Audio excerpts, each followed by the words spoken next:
So, Do I feel first abused? story. No. Gallery owner soaks homeless woman with garden hose in viral videos. Let's just watch this because it's like the first 5 seconds of it, and it's interesting.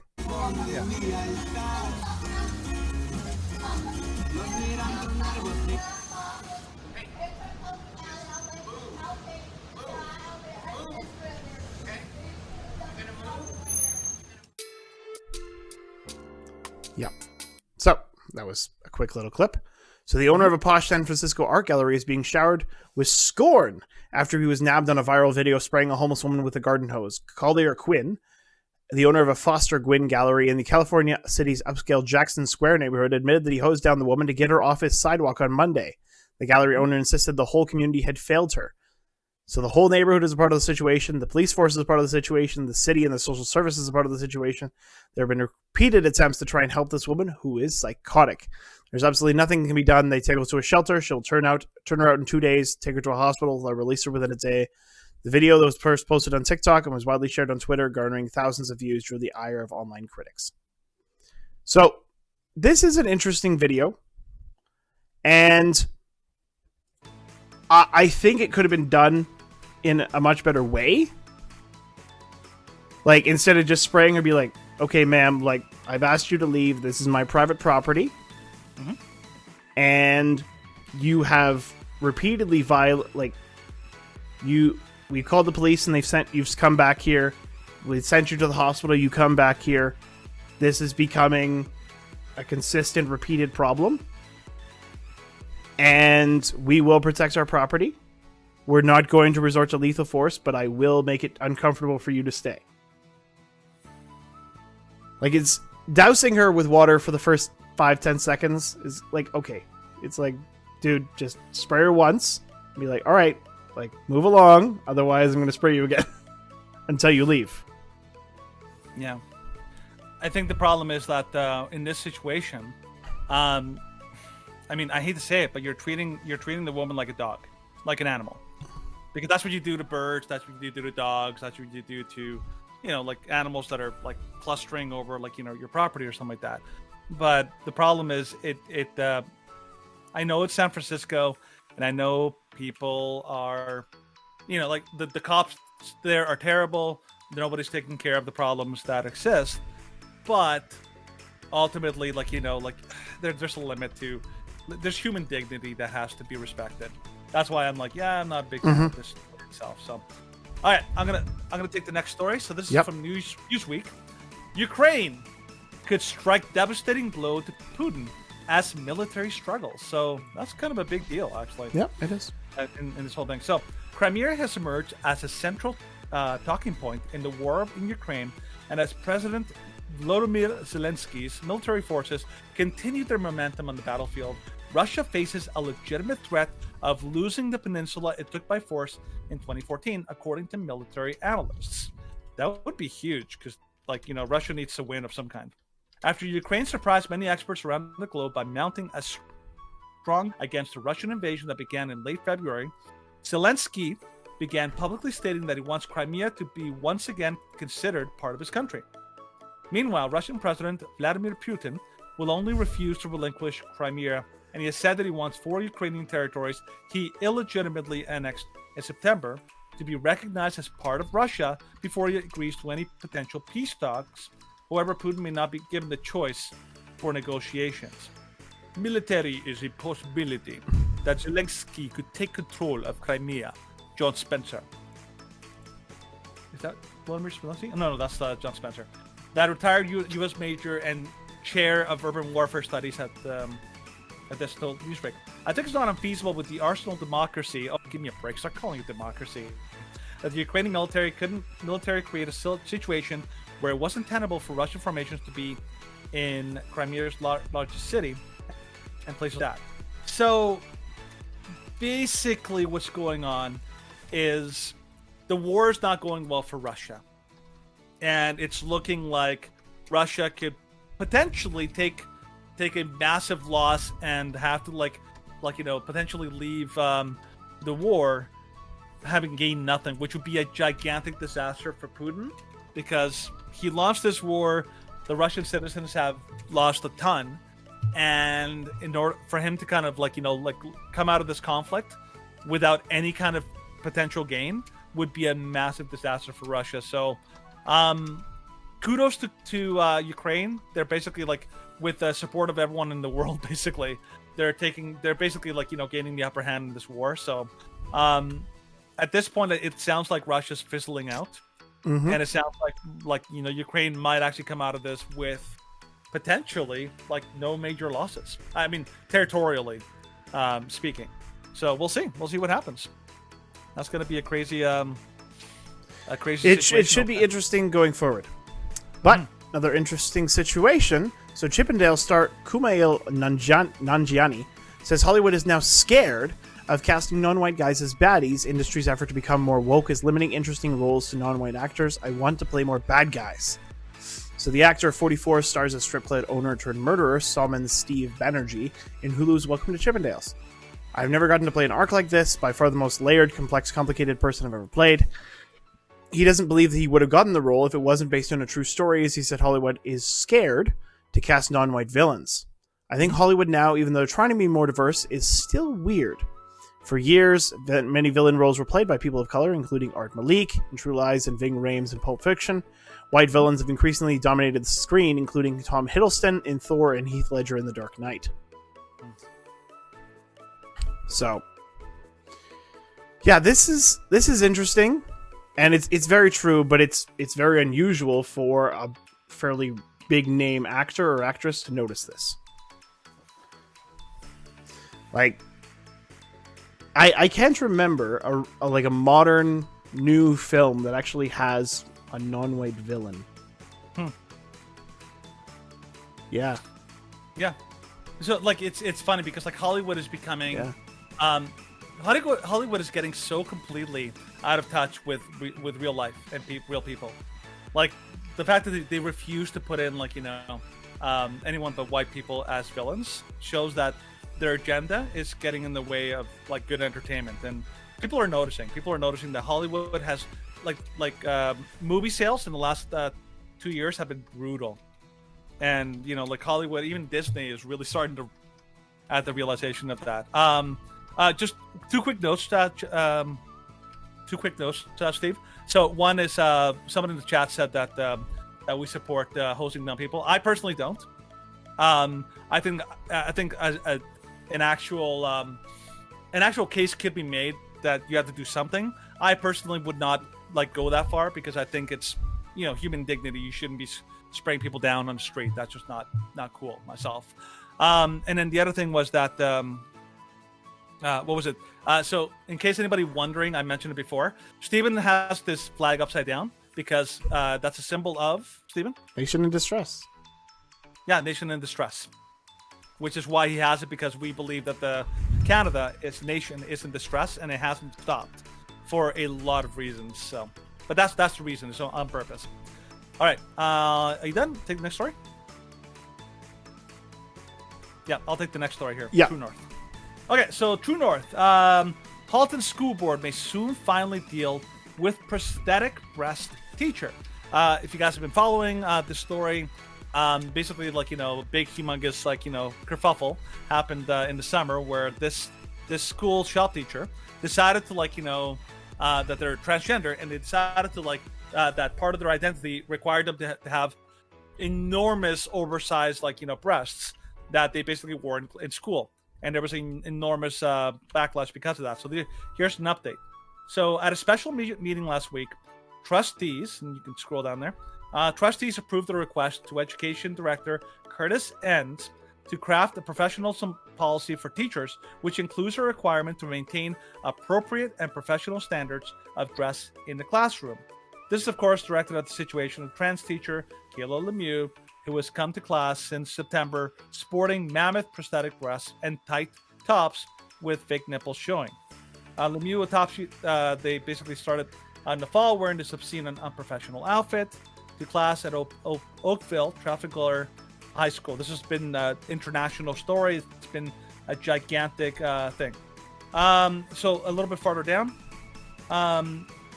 The report claimed professionalism must be balanced with the culture of respect, equity, inclusion, and that employers need to allow employees to express themselves according to their lived gender. In other words, they were concerned about a lawsuit and not about the kids being exposed to this caricature of a drag performer.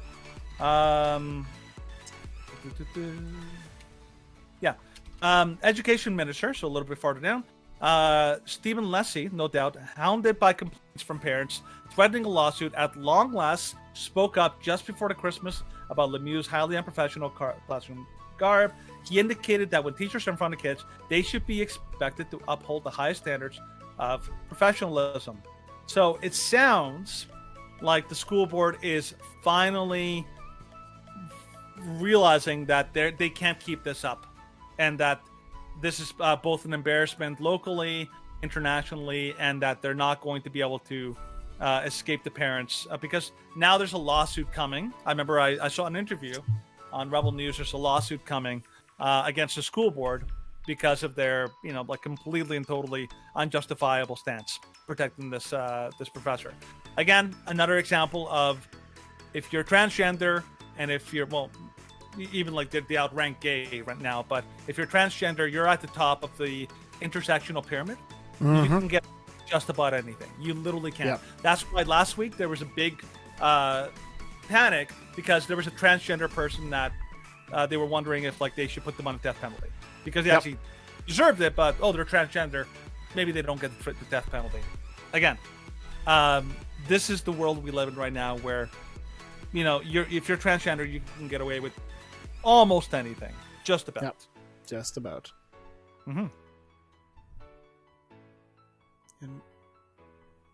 What was that called? Yeah. What? The Umbrella Academy, the superhero film.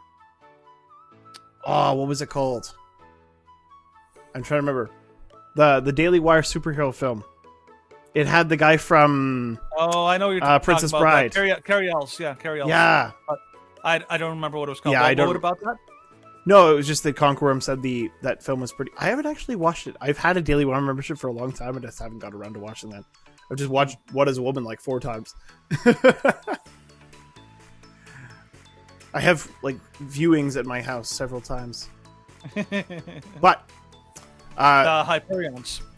Yes, the Hyperions. So NDP demanded an investigation into Smith on COVID prosecution meddling accusations.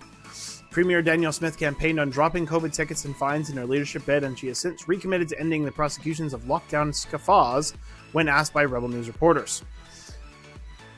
So, an immediate independent investigation is warranted into Danielle Smith's interactions with Crown prosecutors in light of her admission that she has frequently questioned them about their prosecutorial judgment. The province of Alberta is facing a Crown prosecutor shortage, with real crimes against real victims under threat of going unprosecuted or being tossed out of court over unconstitutional delays.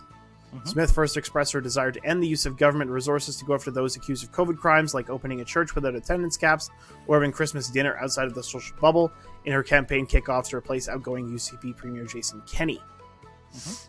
So the move was, of course, to mend fences, which was necessary after the actions that the UCP took in the past. Oh my gosh. So, yes, it was necessary to speak out against the prosecutorial regime of the Crown prosecutors and the courts here in Alberta because of their actions against those who they claim have committed COVID crimes. Like when they deemed necessary that Artur Pawlowski had to have an addendum to everything that he was saying against COVID, to be like, well, my words go against the public health. Like, that was absolutely disgusting. It was like the kind of thing they do in North Korea, when you have to read out loud in public, a prepared statement. Like, that's North Korea style tactics. And that's the problem with that. So I see nothing wrong with her criticizing the actions of the Crown during COVID. And what Danielle Smith is doing is trying to extend an olive branch to those whom the Alberta government under Kenney harmed because of their actions which went against their innate and human rights and charter rights according to the Canadian Charter of Human Rights and Freedoms. So this is a good action from Danielle Smith. I've been very pleased with her so far. Me too. Yeah, so this is Alberta politics, if anybody from the state is wondering. Alberta Alberta was basically the Florida of Canada, if you're American.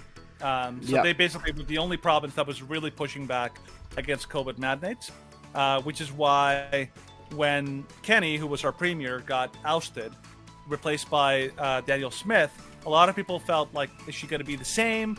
Turns out that she's actually been quite a bit different.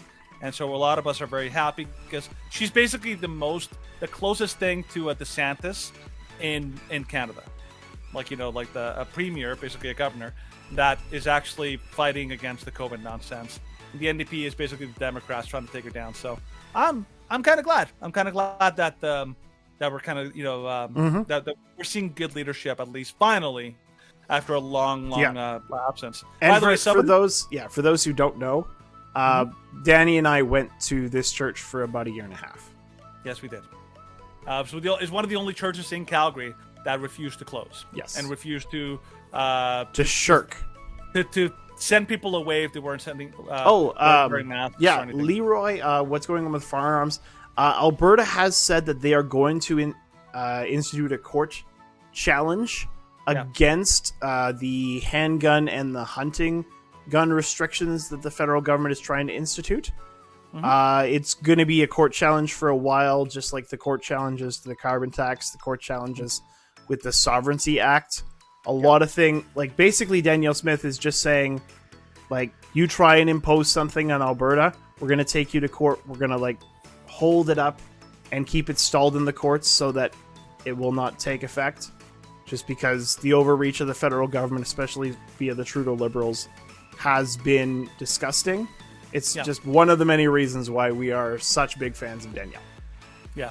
Oh, by the way, Leroy, as well, the little the dilemma you presented, like if there's a panda bear falling out of a tree or a person falling out of a tree, would I catch? I'm like, well, the answer always is you always save the human. Like if there's a dog drowning and a trans or a gay person drowning, I'm saving the human always. That's always the way to go. Yeah. In case you're wondering, it's a very simple dilemma. Yes. Okay, we got one last story here. Unless do you want to catch something else, or? Oh no, go for it. Okay. So this is from the New York Post. Lisa Marie Presley dead at 54. So Lisa Marie Presley, singer and daughter of Elvis Presley, died Thursday. She was 54. She's actually quite young. That's not like. Presley was hospitalized in critical condition after reportedly suffering cardiac arrest at her Calabasas home Thursday. She was in an induced coma and on life support with a temporary pacemaker, according to TMC.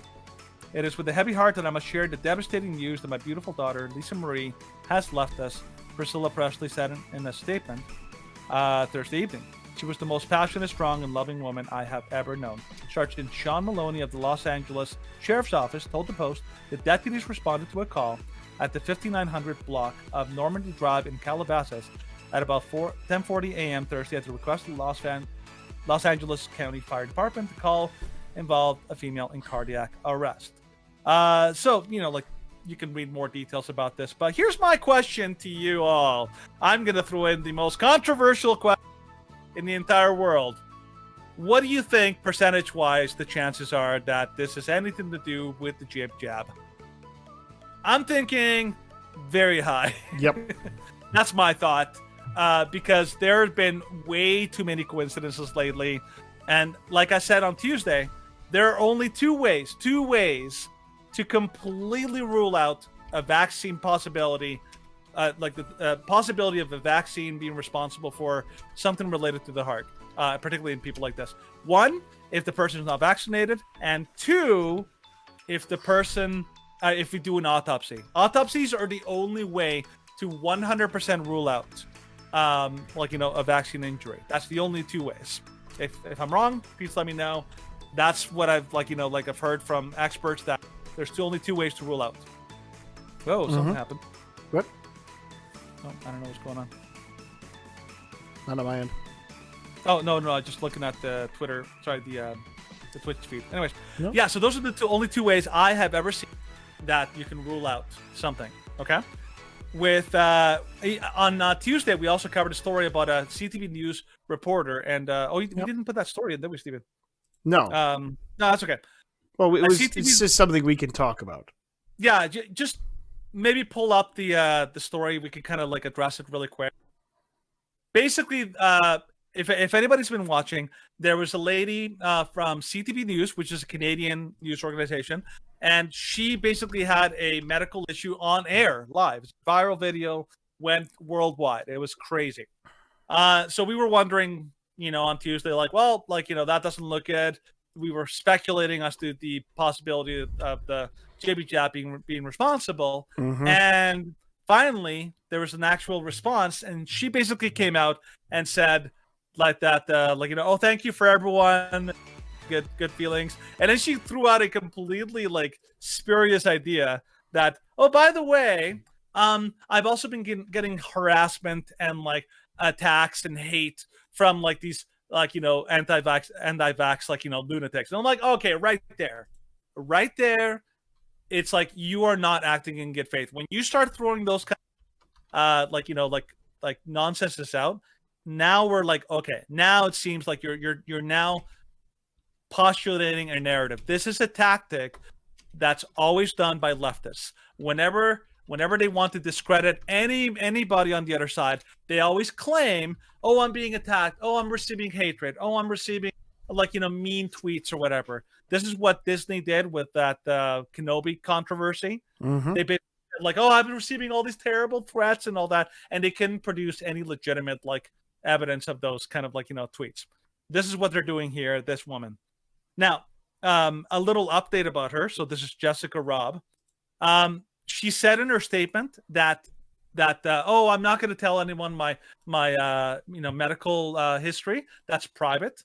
But somebody sent me an update and told me that, by the way, she posted on Twitter that she's been triple jabbed. Mm-hmm. So right there, you can't rule out jibby jab injury because she's vaccinated. So that's it's at least plausible. The question of whether or not the jibby jab was responsible, well, you know what? There's a lot of ways to find that out. Mm-hmm. Don't believe that the media is going to tell you the truth, especially somebody who is a true believer in everything to do with Pfizer, or whatever. Yep. Or whatever she got. All right, but now kind of transitioning from that into our final segment of the day, mm-hmm. which is also related to jibby jabs, will be the douche of the week. And the douche of the week is